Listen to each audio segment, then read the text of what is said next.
Here's how PurGo helps you stay in control of all your transport planning.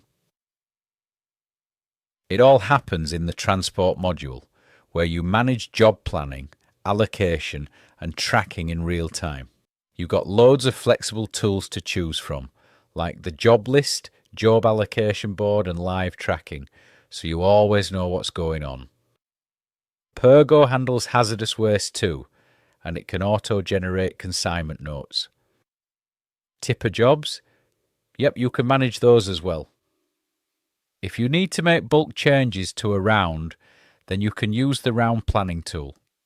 Just pick the day or round you want to edit, then draw a shape around the jobs on the map, hit replan, and assign them to a new day or round. You can also tweak jobs one by one if needed. To fine-tune the order of jobs, there's the round sequence screen.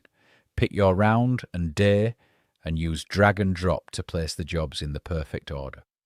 For more dynamic work, like skips and RoRos, use the job allocation board. Choose your vehicle type, see all unassigned jobs on the left and your vehicles on the right.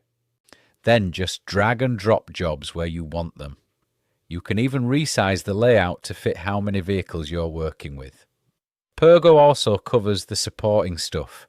The workshop module lets you track vehicle defects, workshop jobs and service schedules. And once everything's assigned or sequenced, drivers just use the PurGoTruck app to get the job done. From planning to execution, it's all connected, all in one place.